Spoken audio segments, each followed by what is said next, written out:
দেশ বিদেশের ব্যবসা বাণিজ্য আর অর্থনীতির সব খবর নিয়ে আমন্ত্রণ ওয়ালটন স্মার্ট ফ্রিজ বিজনেস রিপোর্টে। আগামী কয়েক মাসের মধ্যে স্থিতিশীল হবে দেশের বৈদেশিক মুদ্রার রিজার্ভ, বলছে মুডিস। রেটিং কমালো ফিচ। বিনিয়োগ বাড়াতে করনীতির ধারাবাহিকতা চান মার্কিন উদ্যোক্তারা। কৃষি আর প্রযুক্তিতে ব্যবসার আগ্রহ। উড়োজাহাজের বাড়তি ভাড়ায় চাপে পড়েছে আম রপ্তানি, কমে যেতে পারে ক্রয়াদেশ। এমন সব খবর নিয়ে আমাদের আজকের আয়োজন। ওয়ালটন ফ্রিজ কিনে অনেকের মতো আপনিও হয়ে যেতে পারেন মিলেনিয়াল। সেরা পণ্যের সেরা অফার। আগামী কয়েক মাস বাংলাদেশের বৈদেশিক মুদ্রার রিজার্ভ স্থিতিশীল থাকবে বলে পূর্বাভাস দিয়েছে যুক্তরাষ্ট্রের ঋণমান নির্ণয়কারী সংস্থা মুডিস। সংস্থাটি বলছে, আমদানি নিয়ন্ত্রণে চলতি হিসেবে উদ্বৃত্ত থাকার কারণে রিজার্ভের পতন থামবে। আইএমএফের লক্ষ্যমাত্রা পূরণে বারবার ব্যর্থ হওয়ার পাশাপাশি গত 2 বছর ধরে ডলারের মজুদ ক্রমাগত কমলেও মুডিস এই পূর্বাভাস দিয়েছে। ডেস্ক রিপোর্টে বিস্তারিত। একটি দেশের অর্থনীতির ভিত্তি কতটা মজবুত তারই বার্তা দেয় বৈদেশিক মুদ্রার মজুদ বা রিজার্ভ। যার রিজার্ভ যত বেশি, সংকট মোকাবেলায় ক্ষমতা তার তত বেশি। কেন্দ্রীয় ব্যাংকের হিসেবে চলতি মে মাসে বাংলাদেশের নিট রিজার্ভের পরিমাণ দাঁড়িয়েছে 18.6 বিলিয়ন বা 1860 কোটি ডলার। 10 মাস আগেও যা ছিল 2500 কোটি ডলারের কাছাকাছি। আর 2022 সালের জুনের আগে এই নিট রিজার্ভ ছিল 33 বিলিয়ন বা 3300 কোটি ডলারের বেশি। মূলত এরপর থেকেই রপ্তানি আর প্রবাসী আয় কমতে থাকে। এছাড়া আন্তর্জাতিক বাজারে পণ্যের দাম বেড়ে যাওয়ায় আমদানি খরচ বেড়ে যায়, ফলে রিজার্ভ কমে যায়। যদিও যুক্তরাষ্ট্রের ঋণমান নির্ণয়কারী সংস্থা মুডিস বলছে, রিজার্ভের এই পতন এবার থামবে। তাদের যুক্তি, বছরের শুরুতে জাতীয় নির্বাচনের পর অর্থনীতিতে অনিশ্চয়তা কমেছে, সেই সঙ্গে আমদানিতে এখনও বিধিনিষেধ আছে, যা চলতি হিসেবের স্থিতিকে ইতিবাচক ধারায় ফিরিয়ে এনেছে। এছাড়া আন্তর্জাতিক মুদ্রা তহবিল, আইএমএফ সহ বৈশ্বিক বিভিন্ন দাতা সংস্থা ও উন্নয়ন সহযোগীদের থেকে ঋণ পাওয়ার প্রক্রিয়া চলমান রাখায় রিজার্ভে ইতিবাচক দিক দেখা যাচ্ছে। বাংলাদেশের ঋণমান নিয়ে পর্যায়ক্রমিক পর্যালোচনার পর প্রতিবেদনটি প্রকাশ করেছে মুডিস। এতে বলা হয়, বাংলাদেশের বিষয়ে দৃষ্টিভঙ্গি স্থিতিশীল রাখা সহ ঋণমান B1 অপরিবর্তিত রাখা হয়েছে। মুডিস বলছে, মহামারীর আগের সময়ের তুলনায় বাংলাদেশের আর্থিক পরিস্থিতি দুর্বল হলেও আন্তর্জাতিক আর্থিক প্রতিষ্ঠানগুলোর ঋণ সহায়তা রিজার্ভের উপর চাপ কমাতে কার্যকর ভূমিকা রাখবে। তবে রাজস্বের তুলনায় বাড়তি ঋণ ও প্রাতিষ্ঠানিক দুর্বলতায় বাংলাদেশের আর্থিক স্বস্তি কমেছে বলেও মনে করে মুডিস। প্রতিবেদনে বলা হয়েছে, রপ্তানিমুখী পোশাক শিল্প দীর্ঘমেয়াদে বাংলাদেশের মোট দেশীয় উৎপাদনে বড় ভূমিকা পালন করবে। তবে পোশাকের বৈশ্বিক চাহিদা কমে যাওয়ায় ও আর্থিক হিসাবের ঘাটতির কারণে এক্ষেত্রে বাংলাদেশের অবস্থান কিছুটা দুর্বল হয়েছে। এ কারণে ঋণ মানের উপর চাপ বেড়েছে। একই সাথে রাজস্ব আদায়ের দুর্বলতা, সক্ষমতার তুলনায় বেশি সুদ ব্যয় ও ক্রমবর্ধমান সরকারি ঋণের কারণে বাংলাদেশের ঋণ পাওয়ার যোগ্যতাও কমে যাচ্ছে বলে উল্লেখ করা হয়েছে প্রতিবেদনে। এমন বাস্তবতায় মুডিস বলছে, মূল্যস্ফীতির চাপ থাকায় দেশের মানুষের ক্রয় ক্ষমতা কমবে এবং অর্থনৈতিক প্রবৃদ্ধির গতিও তুলনামূলক কম হবে। Business report, Maasranga television. এদিকে আবারও বাংলাদেশের রেটিং কমিয়েছে আন্তর্জাতিক রেটিংস বিষয়ক সংস্থা ফিচ।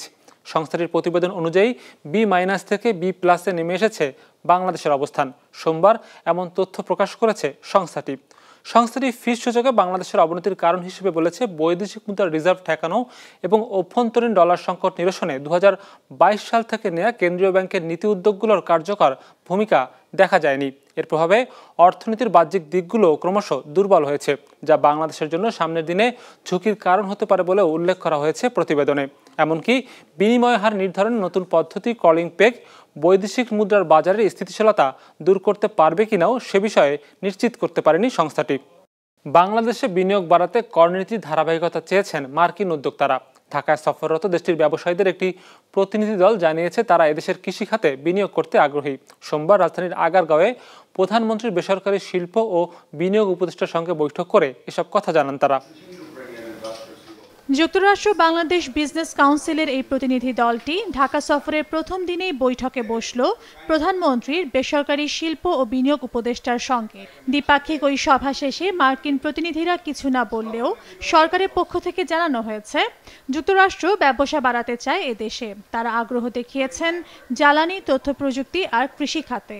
তারা আমাদের কৃষি খাতে বিনিয়োগ করতে চায়। তো তাদের মানে অনেক তারা প্রশংসা করেছে, বলেছে যে তোমাদের এখানে আমরা বিনিয়োগের যে পরিবেশ আছে এটা আমরা মানে খুবই ভালো। আমরা মানে মার্কিন কোম্পানিরা আরও কিন্তু বাংলাদেশে বিনিয়োগ করতে চায়। জানা গেছে বৈঠকে বিমানের কাছে উড়োজাহাজ বিক্রির প্রস্তাব পর্যালোচনার অনুরোধ জানিয়েছে মার্কিন প্রতিষ্ঠান বোয়িং। একই সঙ্গে বাংলাদেশ থেকে আমদানি বাড়াতে কেন্দ্রীয় বন্ড অ্যান্ড ওয়্যারহাউস নির্মাণের আগ্রহ দেখিয়েছে অ্যামাজন। মেট্রো রেল, সড়কের টোল সহ বিভিন্ন খাতে কার্ড ভিত্তিক লেনদেনের বিনিয়োগ বাড়ানোর কথা বলেছে ভিসা ও মাস্টারকার্ড কর্তৃপক্ষ। তবে এই সব কিছুর আগে কিছু শর্তও রেখেছে তারা। ট্যাক্সের ব্যাপারে তাদের কথা হলো আমাদের অনেক টাকা আমরা বিনিয়োগ করতে চাই, কিন্তু যেই এখানে বিনিয়োগ করবে সে চায় যে আপনার নিশ্চয়তাটা চায় যে আগামী 5 বছর 10 বছর ট্যাক্স রেটটা বা ট্যাক্সের যে পরিবেশটা সেটা যেন স্টেবল থাকে। মানে হঠাৎ যদি ট্যাক্স আপনার রেটটা অনেক বেশি বাড়ায় দেন তাহলে সে নিশ্চয়তা না থাকলে তাহলে ওরা কেউ বিনিয়োগ করতে তাহলে আগ্রহী হবে না। ওর জন্য বৈঠক পরবর্তী সংবাদ সম্মেলনে উপদেষ্টা কথা বলেন দেশের আর্থিক অবস্থা নিয়েও। দাবি করেন সংকট কাটতে শুরু করেছে। ডিসেম্বরের মধ্যেই বৈদেশিক মুদ্রার রিজার্ভ বাড়তে শুরু করবে। ঋণের সুদ হারের যে চাপ আছে তা মূল্যস্ফীতি নিয়ন্ত্রণের জন্য করা হচ্ছে। ব্যাংক খাতের সংস্কারেও কাজ চলছে। উদ্যোগ নেওয়া হয়েছে পুঁজিবাজারের দুর্বলতা দূর করারও। সব আমাদের হলো ছোট ছোট আপনার রিটেল ইনভেস্টর। নিয়মটা হয় কি যখন মার্কেট কমতে থাকে প্রাইস, তখন যে ইনস্টিটিউশনাল ইনভেস্টরটা আছে তারা কিন্তু শেয়ার কিনে মার্কেটটাকে স্টেবল করে। এখন ভালো ভালো কোম্পানি আছে তাদের দাম এত কমে গেছে, ফান্ডামেন্টালস ভালো, দাম কমেছে, যেহেতু কোনো ইনস্টিটিউশনাল আপনার ইনস্টিটিউশনগুলি নাই যারা গিয়ে এখন মার্কেটে সাপোর্ট দেয়, তো রিটেল ইনভেস্টররা তখন প্যানিক করে, তো ওটার জন্য আরও কমে। তো এটা নিয়ে এখন আমরা বলেছি যে কিভাবে পুঁজিবাজারে ইনস্টিটিউশনাল ইনভেস্টার্সটাকে আমরা নিয়ে আসতে পারি, আরও বাড়াইতে পারি, সেটা নিয়েও কাজ হচ্ছে। সেই সঙ্গে শিল্পের দীর্ঘমেয়াদী অর্থায়ন নিশ্চিতে বন্ড বাজার শক্তিশালী করা হচ্ছে বলেও জানান Salman F Rahman. Tabassum Ahmed, business report, Maasranga television. এবছর দেশ থেকে আমের রপ্তানি খুব একটা বাড়বে না, উল্টোটা আগের বছরের থেকে কমেও যেতে পারে। রপ্তানিকারকরা জানিয়েছেন চাহিদা থাকার পরও উড়োজাহাজের বাড়তি ভাড়ার কারণে বিশ্ববাজারে বাংলাদেশি আমের বিক্রি কমেছে। সেই সাথে এবার উৎপাদনও আগের থেকে কম হয়েছে। সব মিলে আম রপ্তানিতে নেতিবাচক ধারার সংখ্যা করছে কৃষি সম্প্রসারণ অধিদপ্তর। চাঁপাইনবাবগঞ্জ প্রতিনিধি ডাবলু কুমার ঘোষের সহযোগিতায় রিপোর্ট করেছেন রঞ্জিবুল মিজান। 10 বছর ধরে নিজের বাগানের এই আম রপ্তানি করেন ইসমাইল খান। চাঁপাইনবাবগঞ্জ থেকে তার আম যায় ইংল্যান্ড, জার্মানি আর ইউরোপের দেশে। তাই তো বাড়তি এই সতর্কতা। আম্রপালি, খিরসাবাদ, হাড়িভাঙ্গার মতো আম ফলে তার বাগানগুলোতে, যেখান থেকে গেল বছর 100 টনের মতো আম রপ্তানি করেছেন তিনি। তবে এবার তা কমে যাওয়ার শঙ্কা দেখা দিয়েছে। এই বছর আমের উৎপাদন কম, তারপরেও বিমান ভাড়া যদি বেশি হয় তাহলে হয়তো আম রপ্তানিতে বাধা হয়ে দাঁড়াতে পারে, কারণ বেশি পরিমাণে আম রপ্তানি করতে পারবো না আমরা মনে করছি, কারণ আমাদের প্রতিবেশী যে দেশগুলো আছে এদের সাথে প্রতিযোগিতায় আমাদেরকে টিকতে হবে। ব্যবসায়ীরা জানিয়েছেন আম্রপালি, খিরসাবাদ, ল্যাংড়া, ফজলি সহ 7 থেকে 9 জাতের আম রপ্তানি হয় দেশ থেকে। ইউরোপ আর মধ্যপ্রাচ্য মিলে বিশ্বের প্রায় 38টি দেশে এসব রপ্তানি করা হয়। স্থানীয় 80টিরও বেশি প্রতিষ্ঠান প্রতিনিয়তই এই আম রপ্তানি করে থাকে। গত বছর 60-65 টন রপ্তানি করেছিলাম, কিন্তু এই বছর আসলে ওই ইয়েটা করতে পারছি না বিকজ অফ এয়ার ফ্রেটের কারণে। টার্গেট ফিল আপ করতে পারবো কিনা জানি না, কিন্তু এখন হচ্ছে রপ্তানিটাকেই বাঁচানোর চিন্তা। কৃষি সম্প্রসারণ অধিদপ্তরের হিসেবে দেশে চলতি বছর 2,03,000 হেক্টর জমিতে আমের চাষ হয়েছে। এর বাইরে পারিবারিক বাগান থেকে উৎপাদন করা হচ্ছে আম, যেখান থেকে সব মিলিয়ে 3,100 টন আম রপ্তানির লক্ষ্য ঠিক করেছে সংস্থাটি। হিসেব বলছে গেল বছরও একই পরিমাণ আম রপ্তানি করেছিল বাংলাদেশ। তো এবার আমরা কিছু ট্রেড দেখতেছি, আমরা মানে আমাদের রপ্তানিকারক যারা আছেন তাদের কাছে মনে হচ্ছে এবার ইয়ার শেয়ারটা গত বছর তুলনায় প্রায় দ্বিগুণ হয়ে যাচ্ছে। এই কারণে তারা আমাদের কম্পিটিটর যে দেশগুলো আছে তাদের সাথে প্রাইস কম্পিটিশনে টিকে থাকার বিষয়ে তারা একটু শঙ্কা প্রকাশ করেছেন। যদি ইয়ার ফেয়ারটা যদি গত বছরের মতো হয় বা গত বছরের কাছাকাছি হয় তাহলে আমের রপ্তানিটা অনেক বেড়ে যাবে। কৃষি সম্প্রসারণ অধিদপ্তরের তথ্য বলছে, প্রতি বছর দেশ থেকে যত আম রপ্তানি হয় তার বড় অংশই যায় ইংল্যান্ডে। গেল বছরও সেখানে ১৫০০ টনের মতো আম রপ্তানি হয়েছে।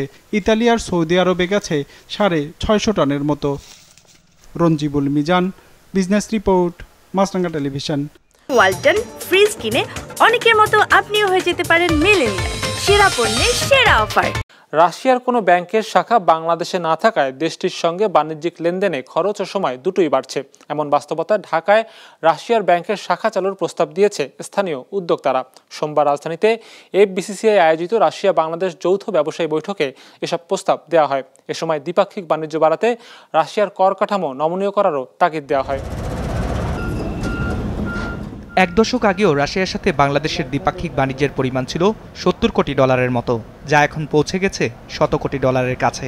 রপ্তানি উন্নয়ন ব্যুরোর তথ্য মতে 2022-23 অর্থবছরে বাংলাদেশ রাশিয়াতে তৈরি পোশাক সহ অন্যান্য পণ্য রপ্তানি করেছিল $40 কোটি, আর দেশটি থেকে সার, গম সহ অন্যান্য নিত্যপণ্য মিলিয়ে আমদানি হয়েছিল $50 কোটি। যদিও এফবিসিসিআই মনে করে বাণিজ্যের এই পরিধি আরও অনেক বাড়ানোর সুযোগ রয়েছে। তাই ঢাকায় সফররত রাশিয়ার ব্যবসায়ীদের এদেশে বিনিয়োগের আহ্বান জানানো হয় এই আয়োজনে। We encourage Russian investment in Bangladesh, especially economic zones, pharmaceutical in sectors like infrastructure, energy and manufacturing. Regular trade mission, business delegation and virtual conference can foster direct interaction between Bangladesh and Russian business. দুই দেশের ব্যবসায়ীদের এই সভায় আলোচনা হয় দ্বিপাক্ষিক বাণিজ্যের সম্ভাবনা ও বিদ্যমান সমস্যা নিয়ে। বলা হয়, বাংলাদেশে রাশিয়ার ব্যাংক না থাকায় ব্যবসা করতে গিয়ে বেগ পেতে হচ্ছে। একই সাথে রাশিয়ার কাস্টমস কর্তৃক আরোপিত বাড়তি শুল্ক আইনের সমস্যার কথাও তুলে ধরেন ব্যবসায়ীরা। I request His Excellency, you open a bank in Bangladesh so that we can import from your country directly. Now we are imported your country, especially wheat, especially lentils and chickpeas, lot of things. But we are importing from third country. The cost is increasing. Nowadays, it is almost impossible to get payment from Russia also. Once we have seen that we did not get payment from Russia because of sanction fear of the local and international banks. Russian customs don't accept these GSP facilities or any other tax privileged. I think just if you can give us the opportunity, then that we can increase our volume of the business. অনুষ্ঠানে রাশিয়ার পক্ষ থেকে জানানো হয়, লেনদেনের সুবিধার্থে নিজেদের ব্যাংকের একটি শাখা বাংলাদেশে চালু করতে চায় তারাও। এজন্য ইতিমধ্যে বাংলাদেশ ব্যাংকের সাথে আলোচনাও করা হয়েছে। যদিও নিয়ন্ত্রক সংস্থাটি থেকে ইতিবাচক সাড়া পাওয়া যায়নি এখনো। শাখা চালু ছাড়াও দেশের বেশ কয়েকটি খাতে বিনিয়োগ করার আগ্রহ প্রকাশ করেছে রাশিয়ার প্রতিনিধি দল। We are exploring the possibility of that. We are in direct contact with authorities here in Bangladesh Republic, Central Bank and Ministry of Finance. So this is something we're looking on, but it's a process.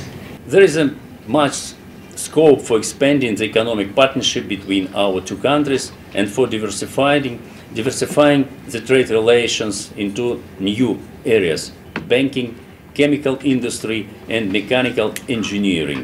Encourage a dialogue between Russian and Bangladesh companies. There is a strong requirement to link Bangladesh companies with relevant exporters and importers in Russia through B2B meetings.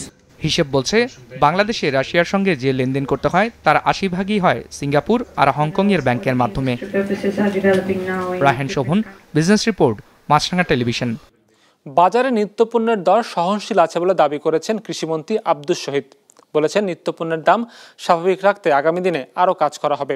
সোমবার সচিবালয়ে দ্রব্যমূল্য নিয়ে আন্তঃমন্ত্রণালয় বৈঠক শেষে তিনি এসব কথা বলেন। জানান, এবার বোরো মৌসুমে ধানের উৎপাদন ভালো হয়েছে, তাই বাজারে চালের সরবরাহে কোনো ঘাটতি নেই বলেও দাবি করেন মন্ত্রী। বলেন, চালের দামও এখন স্থিতিশীল পর্যায়ে রয়েছে। একই সাথে দাম নিয়ন্ত্রণে পেঁয়াজ ও আলুর আমদানিও উন্মুক্ত করা হয়েছে বলে জানানো হয় বৈঠকে। তবে ডিমের দাম কিছুটা বেশি থাকায় বাজার তদারকি জোরদার করার কথাও জানানো হয় এ সময়। বাদা বলেন, রসুন বলেন, সবগুলো আমরা দেখেছি কম্পারেটিভ পিকচার আমাদের প্রতিবেশী দেশে দেখি। আমরা কিন্তু সব জায়গায় কিন্তু একটা প্রিমিয়াম পজিশনে আছি। এই জন্য আমরা বলবো যে আমাদের দেশের নাগরিকদের অসন্তুষ্টি হওয়ার কোনো কারণ নাই। জনগণকে আমরা সন্তুষ্টি রাখার জন্য আমাদের সব ব্যবস্থাই আমরা চালিয়ে যাচ্ছি এবং ইনশাআল্লাহ আগামীতে চালিয়ে যাব। রাষ্ট্রীয় মালিকানাধীন আরও 2টি টেক্সটাইল মিলকে বেসরকারি ব্যবস্থাপনায় ছেড়ে দেওয়ার সিদ্ধান্ত নিয়েছে সরকার। সরকারি বেসরকারি অংশীদারিত্ব বা পিপিপির মাধ্যমে ওই 2টি কারখানা চালু করা হবে। সোমবার সচিবালয়ে অর্থনৈতিক বিষয় সংক্রান্ত মন্ত্রিসভা কমিটির বৈঠকে এ সংক্রান্ত প্রস্তাবের নীতিগত অনুমোদন দেওয়া হয়। জানানো হয়, বাংলাদেশ টেক্সটাইল মিলস কর্পোরেশনের নিয়ন্ত্রণাধীন চট্টগ্রাম আর টেক্সটাইল এবং রাজশাহী টেক্সটাইল মিলটি পিপিপি পদ্ধতিতে চালু করা হবে। এর বাইরে বিবিআনা দক্ষিণ কম্বাইন্ড সাইকেল বিদ্যুৎ কেন্দ্রের 400 মেগাওয়াট বিদ্যুৎ কেনারও ক্রয় প্রস্তাবের নীতিগত অনুমোদন দিয়েছে অর্থনীতি বিষয় সংক্রান্ত মন্ত্রিসভা কমিটি।